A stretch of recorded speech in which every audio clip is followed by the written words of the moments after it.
So I welcome everybody for our first virtual family conference. We all hope that we are going to be doing this more in person start next year. And for most of you that probably don't know the WebEx, in this session here, we all have power over the microphone. It's a smaller session. You can mute yourself and unmute, same thing for video. While you're not talking, I ask everybody to keep on mute so it doesn't disturb. But if you go to the mute button, there's an arrow. And if you go to settings, there's a button to remove background noise. It's really useful, especially if you have things going on in the house. You can configure that yourself from your side. I also start the closed caption is captured automatically. So we are testing the quality, but you have the option in the bottom side of the screen. You can change the language. That's a little robot in the left side of the screen, and you can change the language that you want your captures. We have a way to participate in the chat, and right next to the chat, that's a bubble in the right side of the screen in the bottom. There's also a Q&A panel. Feel free to ask questions there. We're going to be monitoring and ask questions as we have time. Other than that, stay present, enjoy the time, and let's have fun. So, Adrienne, I hand it off to you. You're on mute.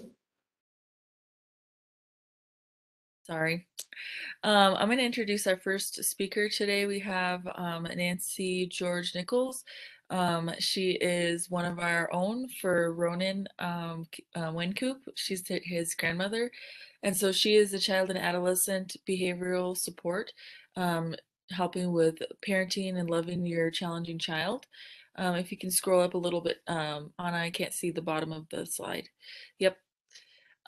So Nancy, she's worked with families and parents for decades, helping with giving support in the classrooms, being with special needs teacher, district behavior coordinator, behavior consultant in Colorado Springs, the Colorado Department of Education, adjacent professor of the Adams State College and University of Northern Colorado. She's a registered psychotherapist and presents at a local, national, and international conferences. She's been awarded the Colorado Counselor of Children and Behavioral Disorder of the Cessna Award of 2007 for local and state leadership and understanding, supporting, and the affective needs of children and adolescents.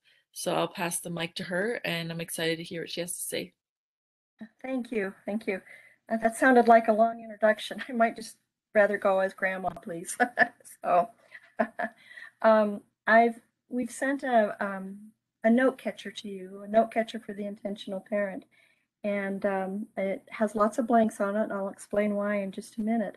I was asked by Katie, Roni's mom, to speak here and to talk about PTSD that so many of us have. And I told her it's really not PTSD, it's persistent traumatic disorder. It's persistent, it's ongoing, it's not something that ends unless there's a tragic ending to the whole thing. So we're going to be talking about persistent trauma and how to deal with that and how to take care of yourself so that you can do the very best for your child or your children. So recognizing persistent trauma is about survival, and survival and thriving means you've got to be training your body, your mind, and your heart to work together. It doesn't come in pieces, it's a whole thing. Provide a note catcher because for me, as a former teacher, I know that writing it down, it holds still. So if you take notes, then you can ask questions. If you take notes, then you can look at it a year from now and say, oh yeah, I'm remembering that now. So I love spaces for you to write on the note catcher if you have it printed out or whatever you have. But just if you have some questions, save them for a little while later, and hopefully we'll have time for some questions and answers. First thing I'd like to tell you is that It's important to name it to tame it. Yeah, DYRK is a spectrum of abilities and disabilities and challenges, and yet no matter where your child is on the spectrum, you, their caretakers, share many of the similar emotional responses and experiences. You have to name your own concerns, your own experiences, your own needs. That will help to bring your heart, your mind, and your body together. It's not up in the clouds, it's down here where you can see it and hear it and feel it. I just learned from some of you as we were getting people on board that some of you didn't even know what your child had or what the disability was or what was going on until much later. Now, some of you, most of you, are probably learning much earlier, much sooner. I know Katie learned at birth. So when you're told about your child's disability, or when you realize your child has a disability, you see what the impact could be now and in the future. And it feels like you've lost a dream about what should be, what parenting should be, and it can be extremely distressing and often leads to depression. But many of us are hesitant to own that depression. How could we acknowledge depression when it's because of our child? It just doesn't sound right. Well, it's not his or her fault, but depression can be a stamp on your forehead. And when it is a stamp, we don't take care of ourselves. We ignore it. We think that's all we are. We let it fester, and then we're hesitant to seek treatment and support. But depression is not who we are. You're much more than a single stamp on your forehead could ever be. Emotions, including depression, are a state. You've heard the word stages of grief. I don't like the word stages because that almost says that it comes and then it goes, and when it's gone forever. Now we're on to the next stage. We're going to move on.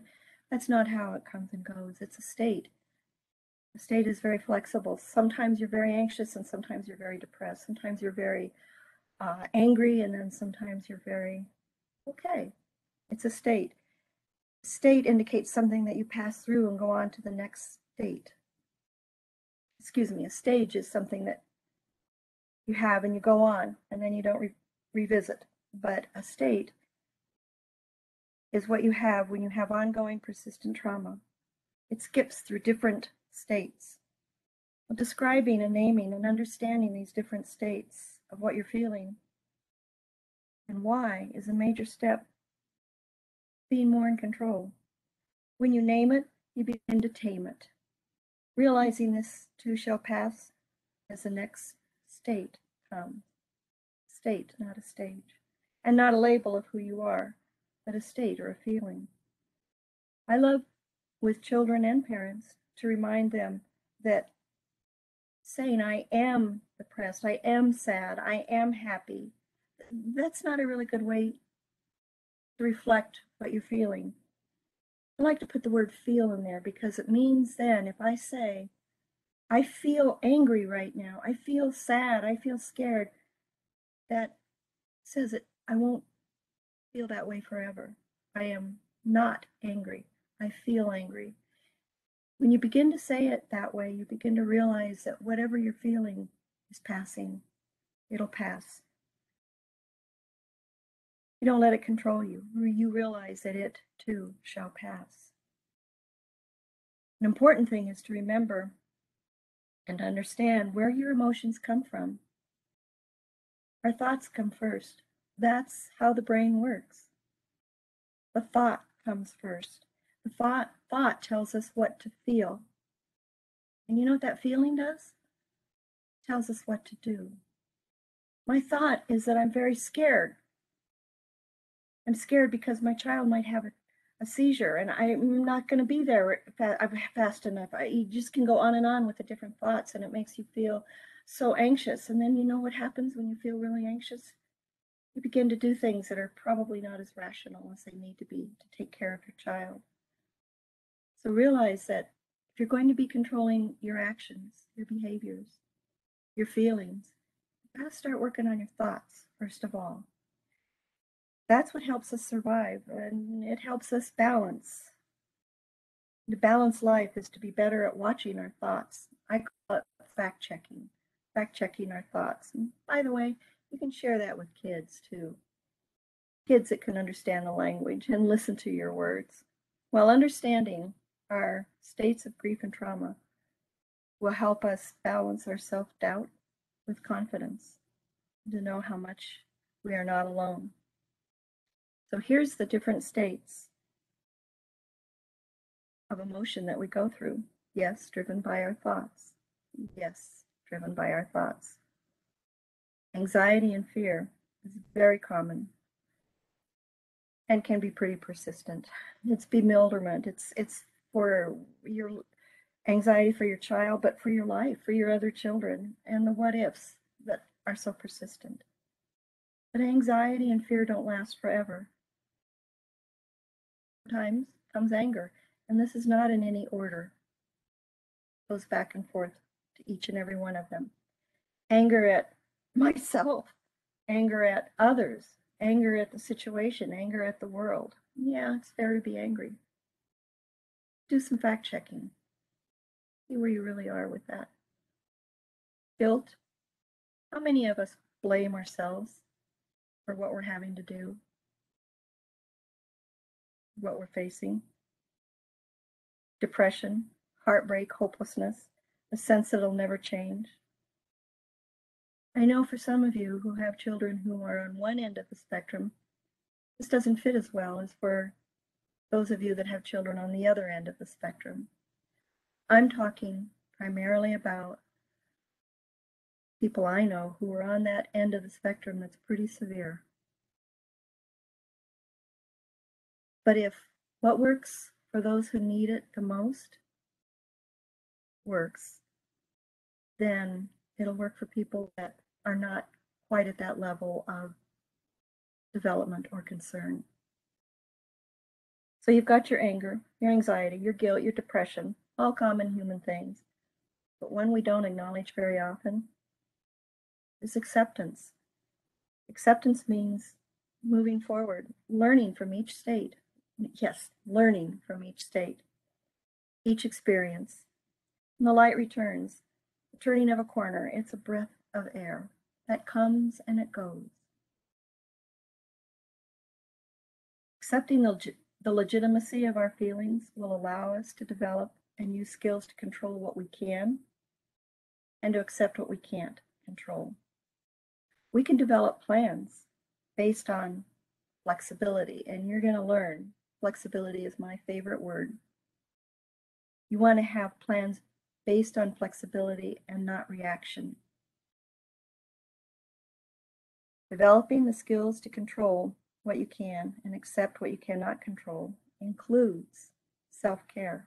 We care a lot for our children, but we can't care for them if we're not caring for ourselves.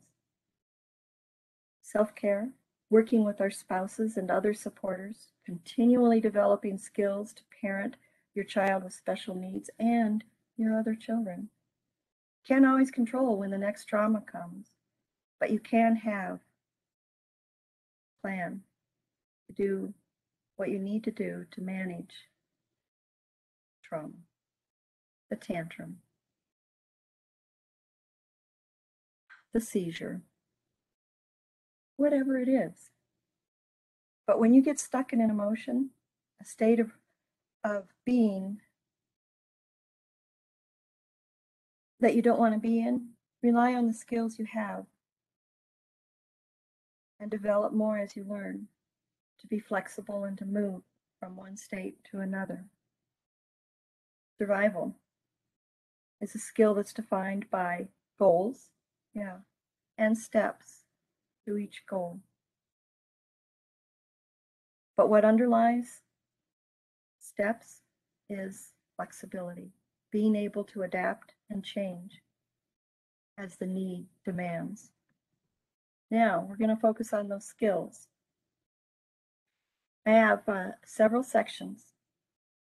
At the end of this next session, I'm going to stop and see if there's a couple questions or comments.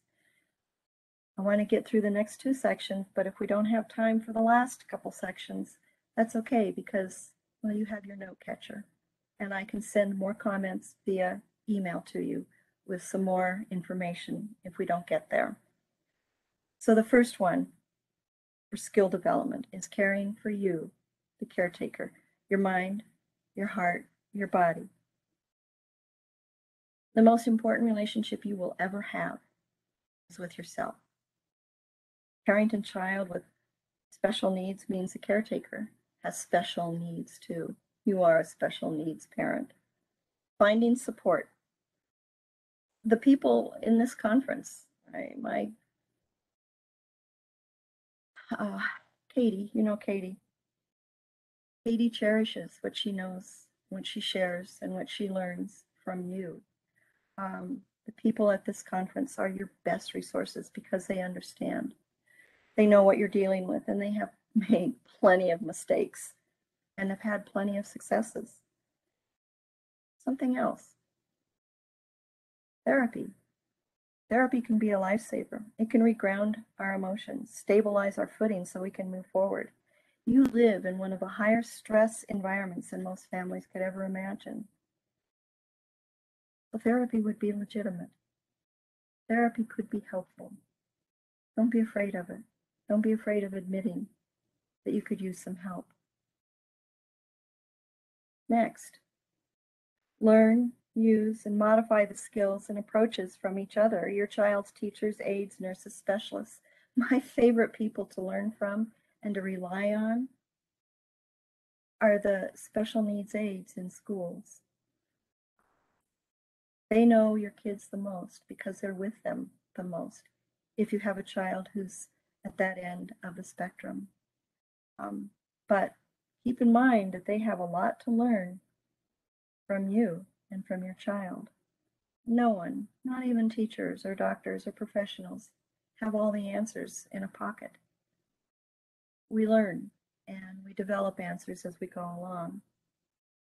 There is one big problem that a lot of us have, not just people who have children with special needs, but all of us in this world. We keep thinking we need to be perfect. No, perfect is not a good word. Excellence is the word we need to strive for. So taking care of yourself, be excellent with yourself and with your children is very different than being perfect. Let go of perfection for anything. Let go of self-judgment and let go of being on one road and one way and a destination, because that's what perfection is all about. Go for excellence. Excellence is a journey where we make our mistakes and we have failures and we have efforts that teach us just how human we are. Excellence underlines my favorite word, flexibility. Somehow find a way to have time for yourself, whether it's daily or weekly or for a second or 10 minutes or monthly, if you can take a break for a day, whatever it is. Every once in a while, find some time for yourself, because if you're not taking care of yourself, how are you going to take care of anybody else? And in the last couple of years, it's been horrific as we've been dealing with COVID restrictions and children at home and decreased attention and increased need. And your time has decreased during all of this. So now it's very important to remember whether there's a virus out there that's keeping us all at home or not. You need to have time for yourself, however you find it. Another tip, engage in physiological strategies. Remember, this is about the heart, the body, and the mind. Focus on the body. You know, we're looking at distress tolerance here. How do we tolerate distress? What can we do to our nervous system to shake things up a little bit so that we can get back on our feet? Here's a couple ideas, things that work for me and things that work for others as well. Well, tip the temperature of your face. This sounds silly, but it doesn't take very long, and if you don't have a lot of time, then try it. Put your face in a bowl of cold water, but first hold your breath. It changes your neurological system. It gives you a break. And if you don't have time to do that, or that seems like it's too much, then just put a cold pack, not only on your eyes, but on your cheeks for as long as you can, a few seconds, a minute. 30 seconds is a good way to calm down fast and to just refocus you on what really is important.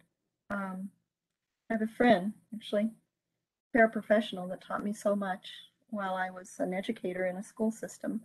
Watching her watch kids and know what to do and to talk about it, we learned a lot from each other. She just had foot surgery. Her doctor said, "I know it's your foot, but put an ice pack behind your knee." Yeah, you would think that doesn't have anything to do with my foot as she's repairing, as she's recovering. But he says that the ice pack behind the knee radiates quickly to the foot. The ice on your eyes and on your cheeks will radiate from your head all the way down. There's another thing to do. Intense, short exercise. Now, I don't mean take a long run across the neighborhood if you don't have the time to do that. But you can do, well, I do jumping jacks, which has gotten a little harder the older I get to do it, but I still do it. Just something fast and quick to just reset my nerves, my body, my system. 2 more. You ready? Spaced breathing. This is my favorite one. Breathe in through your nose deeply, slowly, and out through your mouth, slowly. Do it 3 or 4 times, even as you're having to care for your child. You can do that. It doesn't interrupt caretaking, but it can reset what you think, it resets what you feel, and what you do. I have another one. I don't like doing it, but I put it on because maybe some of you would. Pair the breathing with tensing your muscles, going like this and then doing the slow breathing in and out. You realize just how tense your body is. You begin to really understand what you need to do to relax your body. When your body relaxes, you might be able to think more clearly about what's going on and what you need to do. And yeah, you got to be cooking dinner. You got to be taking care of kids. I know there's other things that you have to do as well. But you need to be able to relax, to be able to do all the chores. Here's a one that I bet you never thought anybody would tell you. You know what a crisis can be? It can be a gift. With each crisis, troubling or even small event, we build knowledge, and confidence, and strength that we never thought we could have. Crisis is a teacher. So let any crisis you have in parenting your child teach you something. Appreciate it.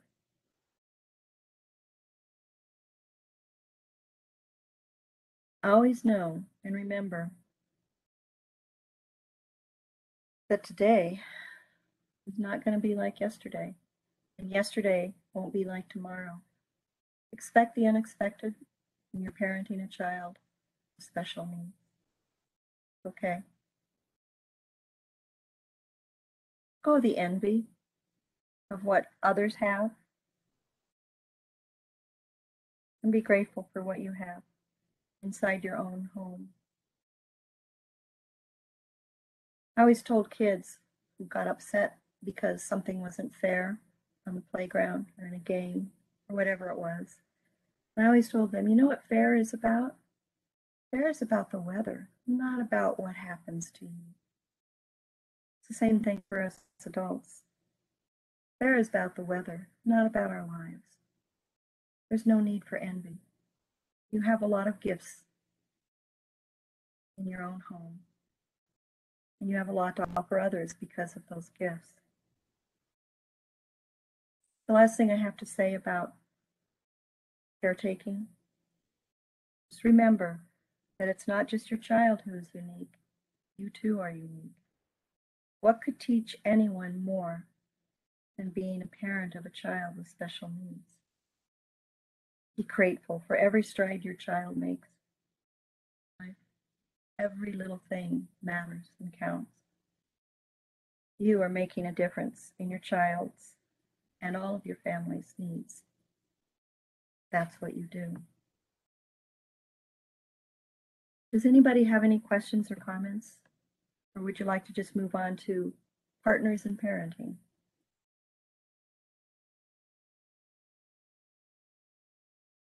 It doesn't look like there's any questions so far in the question answer, so I think we can go ahead and move on.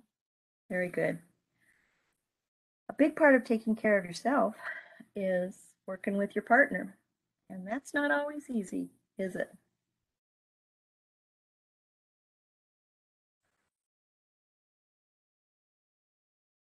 With our partners, we need to discuss our needs, short and long term, by being specific and clear. It's teamwork. Too often we're vague about what we want, what we need, or we say it in the middle of the heat of the moment and not before. So that discussing needs is important for both people. We need to avoid assumptions about what a spouse wants or needs by asking, and if needed, negotiating. Here's a good example. You know the person who gave me this example, Katie. Her husband came home and he wanted to do something for her, so he started doing the dishes, folding laundry, vacuuming the floors. And yeah, he was thinking he was doing a really good job helping Mom. Do you know what Katie really wanted? Katie wanted him to take the boys, the kids, and do something with them so that she could follow the patterns of washing the dishes, folding the laundry, vacuuming the floors. Why didn't he know that? Because they really hadn't talked about it, hadn't discussed it. Yeah, it was wonderful that he did that. But unless you talk about what your needs are and you're open to it, how do we know what it is that we need? About being vulnerable, recognizing your need for help and advocating for your needs and your partner's needs too. It's communication, teamwork. Somehow, but all possible, give each other some freedom to be with your other children. Sometimes your other children need you as much, if not more, than your child with special needs. And so what one partner can do for the other partner is to take child with special needs so that you can be with your other children.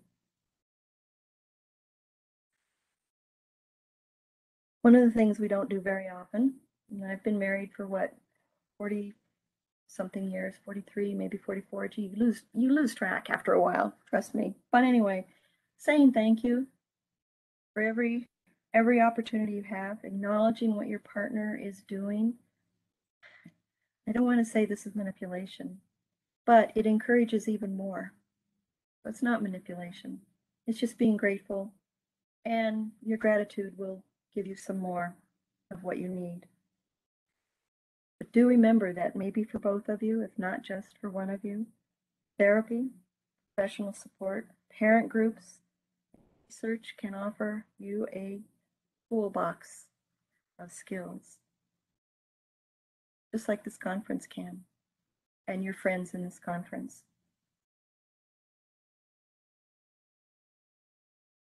I'm going to move on to the next one.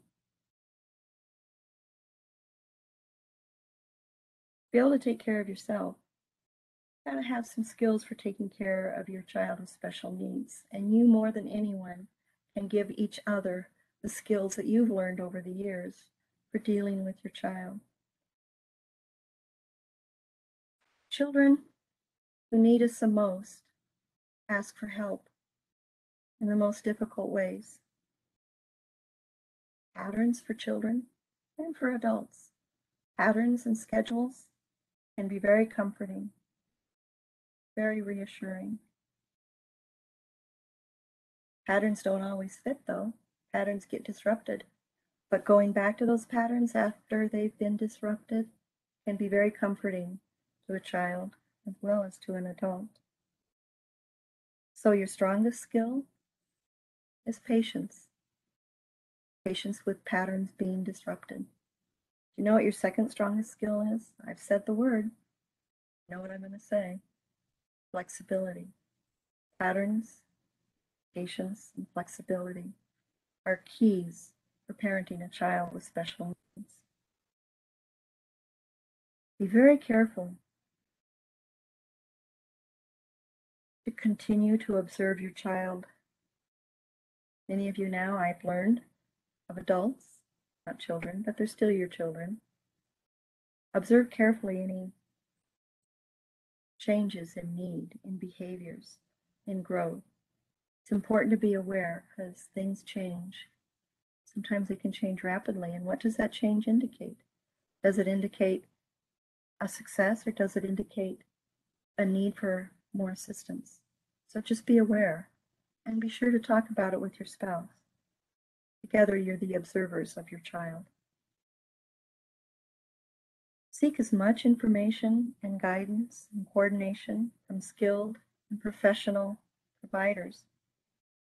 I think I've had 30 years in public education, public school education, most of which has been as either a special needs teacher or a coordinator, behavior coordinator for children that have difficult behavioral needs. I've been to millions of IEP meetings, and then as a friend of people that have children with special needs, and a couple others, I've been an advocate at special needs meetings. And what I've learned is that IEPs, individual education plans, those meetings can be such a nightmare.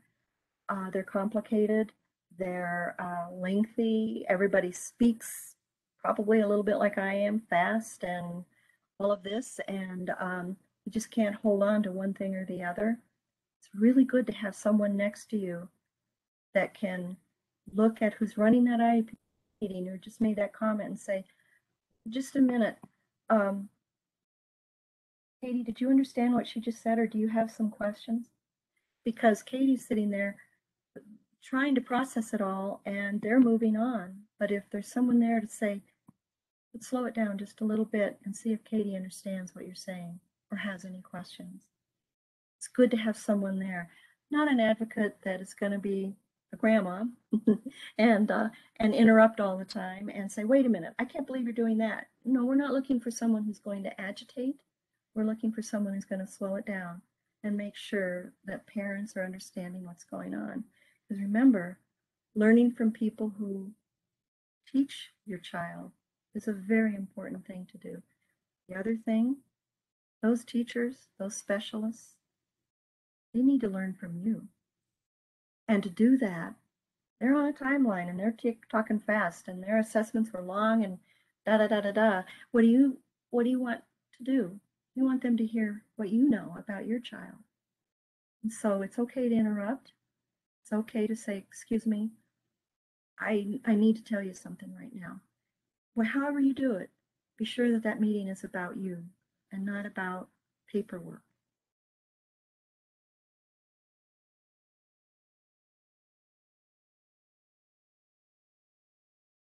We all have goals for our kids.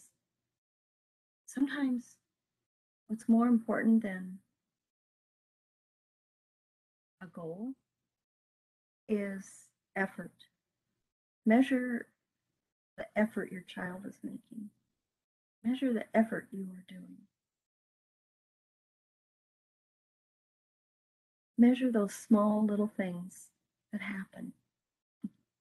And yeah, got experience in doing this.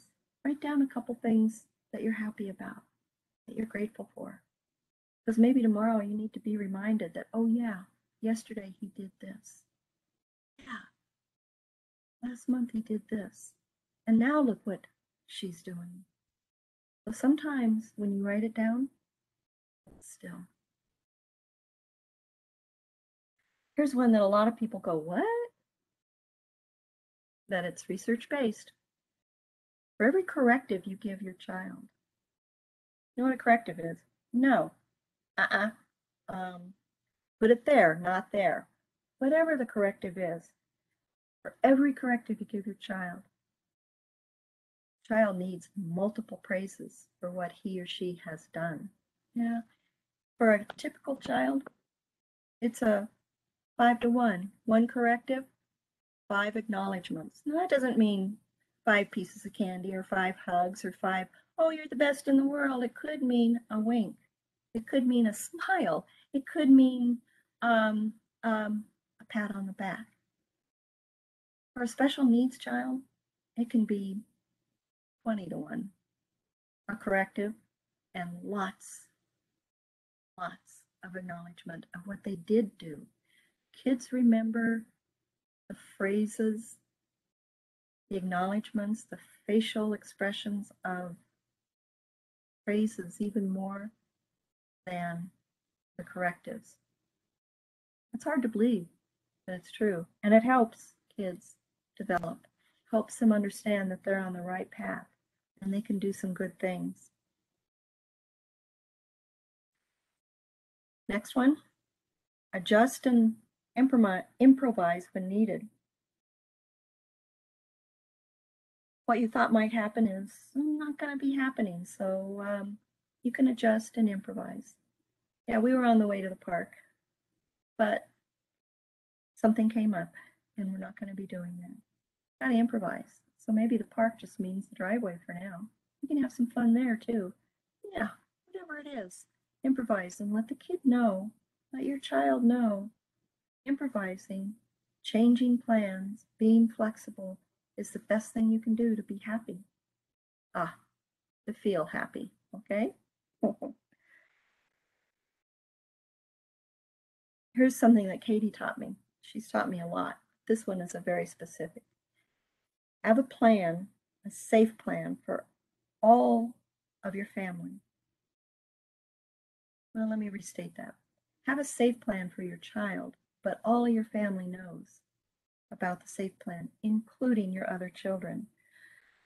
When your special needs child is ill, has a seizure, falls, does anything, have a safe plan so everyone knows what needs to happen, what you need to do.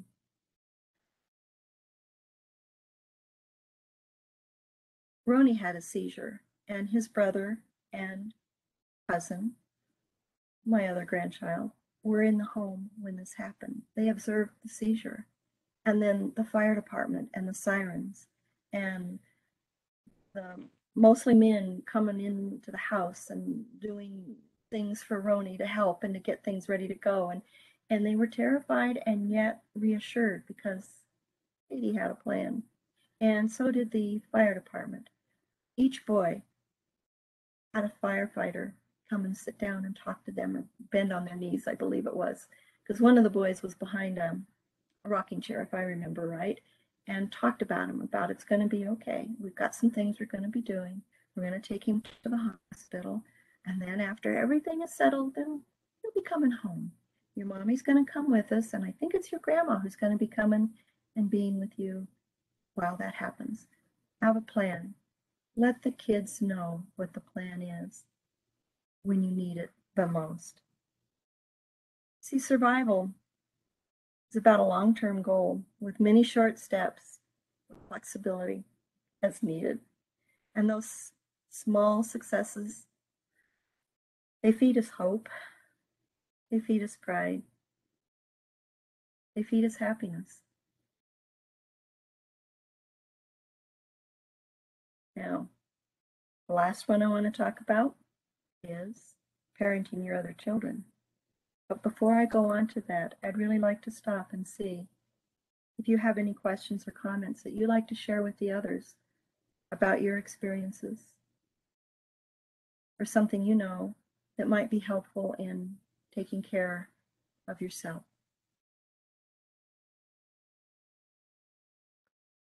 No, for me, as you talk, it's almost like I'm getting emotional because it comes all the memories, but it was important to kind of forget of pride and stuff and realize that we need help.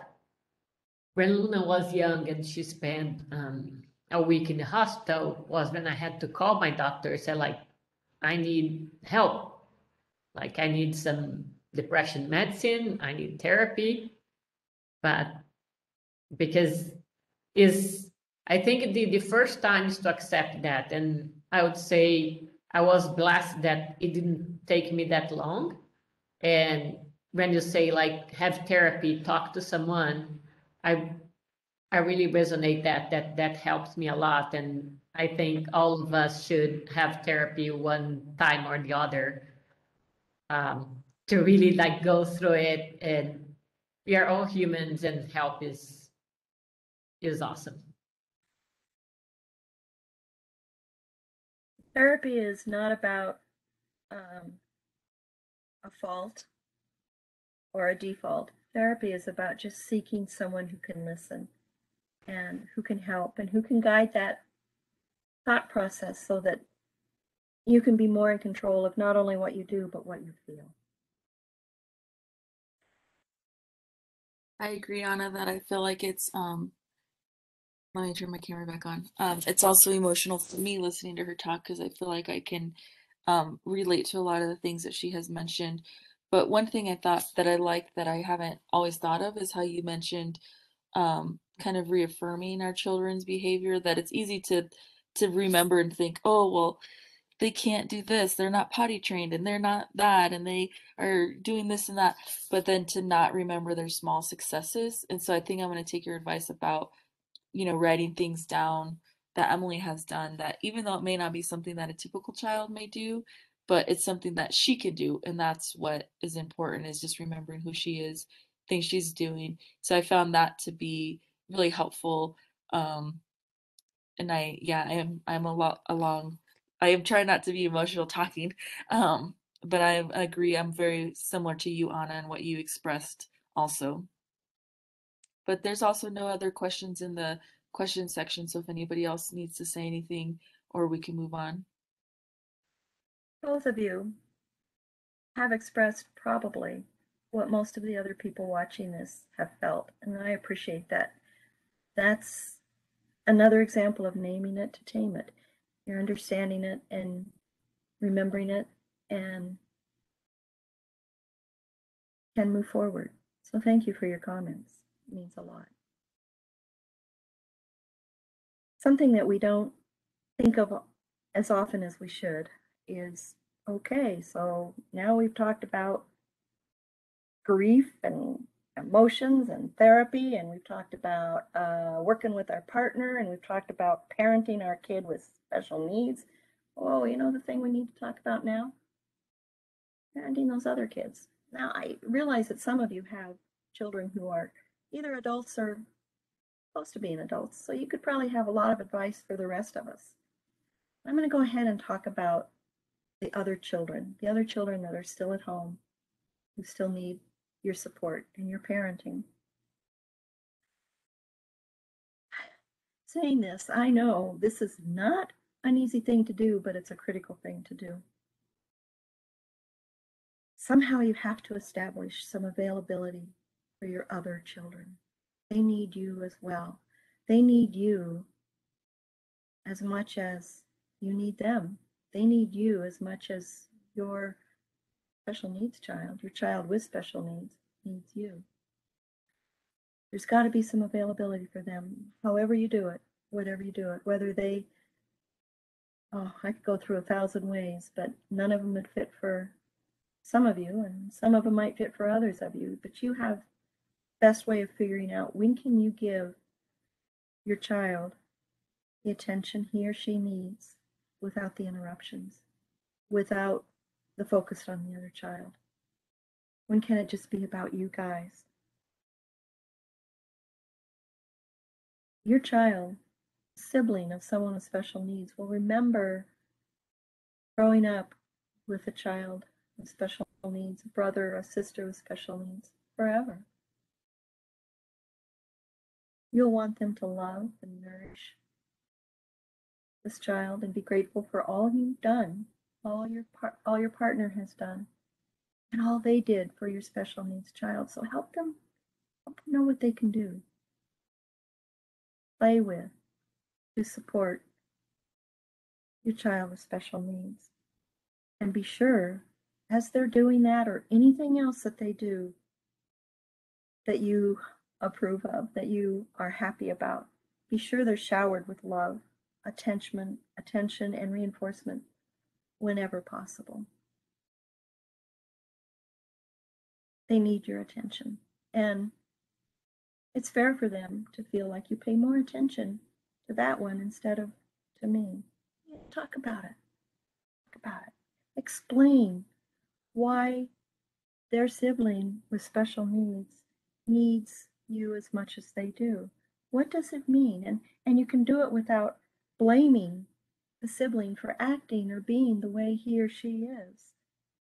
You do it by, one, talking about how the brain, the body, and the heart all work together, and most of us, but they work differently in your sibling. The brain doesn't have all the parts that are needed to learn and grow. Not a lot of parts, but it's hard for them to connect together. The body isn't built to do the things like you do. That's why they stumble. They need a walker. They're in a wheelchair. Whatever it is. The heart doesn't know how to share or to be kind or to be grateful the same way you do. Happens a little bit maybe, but not as often as you'd like. It's not because your brother or sister is choosing that. It's because his brain, her brain, heart, and body don't work like yours does. It's different. All these missing or misplaced pieces can lead to things like seizures.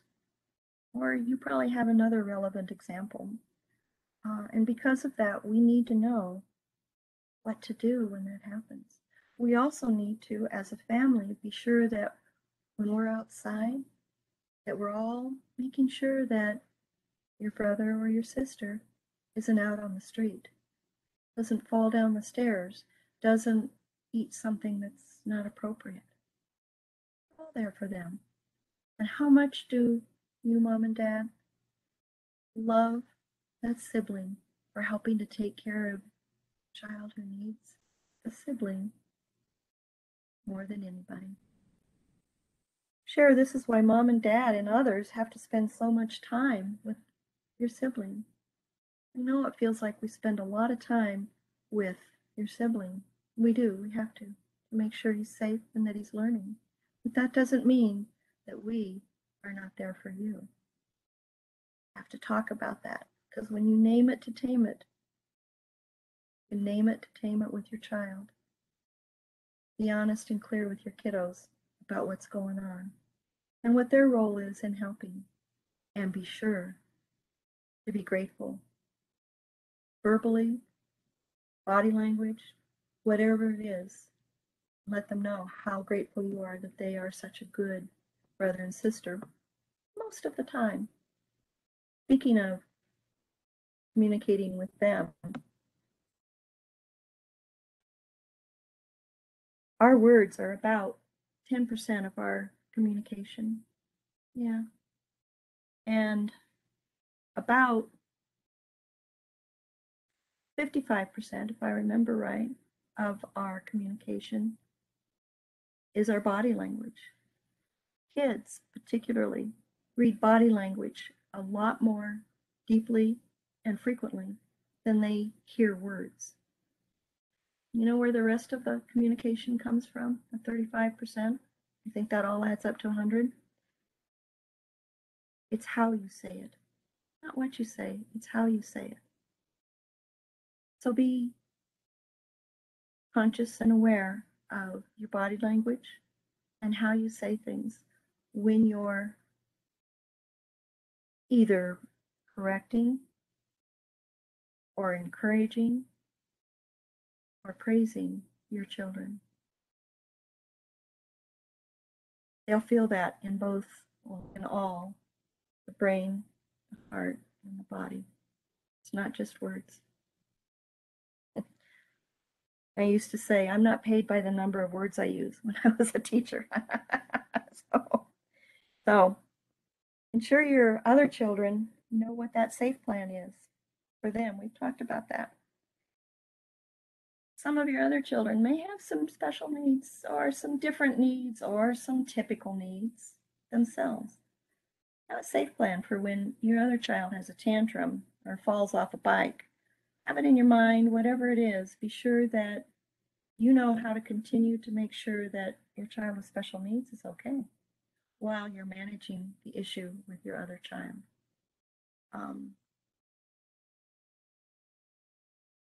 And do whatever is in your power to ensure that your children have access to activities, family, and support. Yeah, your child with special needs will tell you what he or she needs in the most difficult way.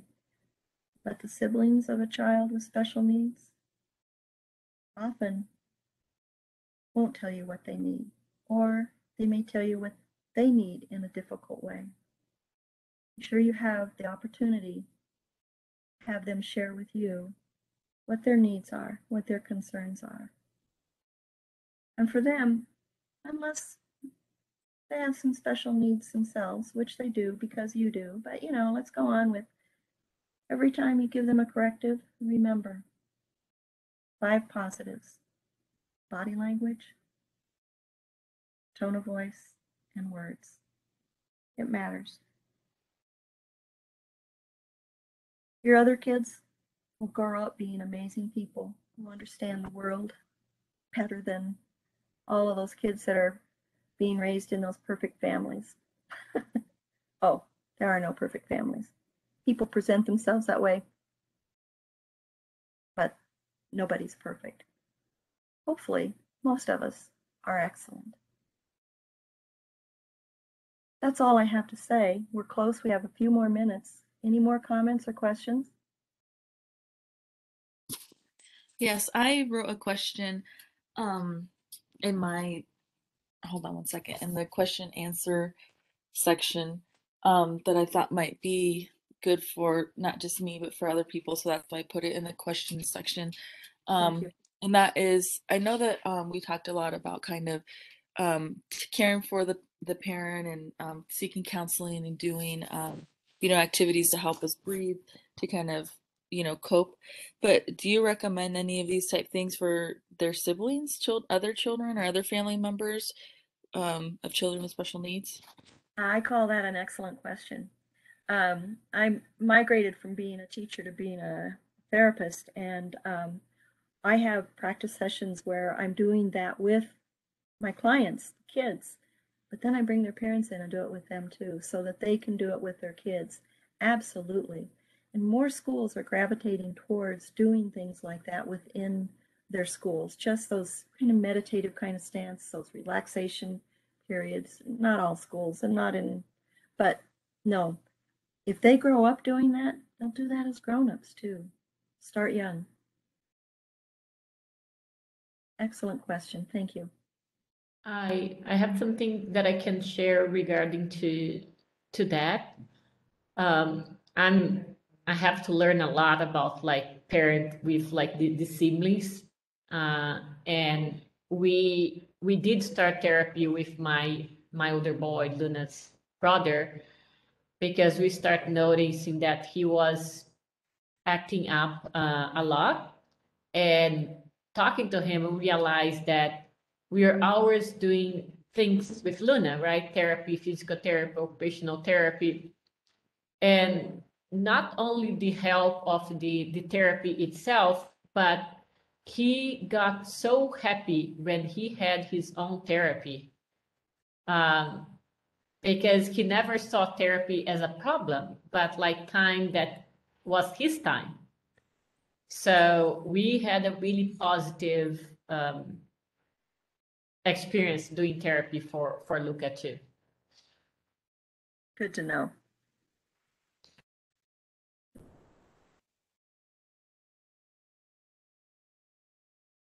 Any other questions or comments?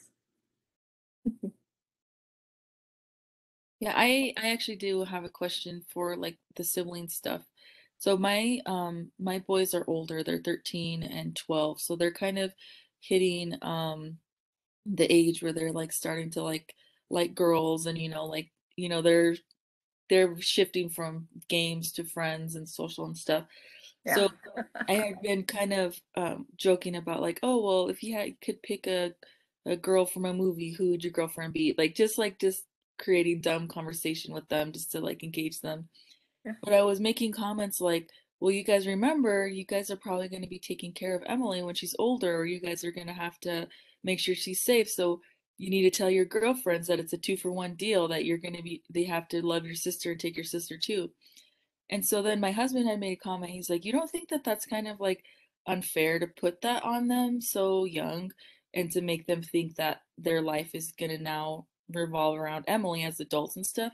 So I was kind of wondering, like, do you think that there's like, if that's appropriate to kind of like encourage them to remember that? Because my biggest fear is like, if something happened to Brendan and I, what would happen to Emily? Obviously, who would take care of her? And I know that I would want her brothers to open their arms to her and take care of her, at least monitor her if they have her in a group home or something. Um, but like, how do you think is the best way to like handle that? To just not say anything, or do you think, I don't know. I just feel like I'm like ruining my boys because of basically I'm just so focused on Emily and her needs that I'm forgetting them. How did they respond to that? They just were like, my oldest son was like, yeah, we know, mom, okay. Oh, no, I'm sorry, that was my middle son. Like, I know you've told us that since we were babies, we know. And my oldest son was kind of like, well, yeah, of course we're going to take care of Emily. We're not just going to like not take care of her. So they just kind of like understand, but I don't know. I just feel like, like picking a spouse and stuff as an adult is a lot different than understanding it as a child, because it's like, I don't know. They seem to be okay with it, but I just wonder, like, am I damaging them by constantly reminding them? If that makes sense. It, you planted a seed, and that's an important seed. So congratulations on that. What you want to do, and I'll just use a metaphor, is be attentive to how much you really need to water that seed. Because yes, they do need to have their own space to develop. And they're going to have lots of little girlfriends and maybe a couple big girlfriends. And then, who knows what'll happen in the future. They'll learn as they go on what their responsibilities will be, or their um, what their lives are going to need to be like, but their whole lives have been lived that way. And so you're already doing that in many ways. The future may not be the best thing to focus on very often or very much right now at this very tentative stage. Um, and it depends on the children. Some children are much more open and willing to look at that than others. So the answer to your question is it depends on your children. It depends Okay. on their response. Does that make sense? Yeah, it does. It does. It's a good one.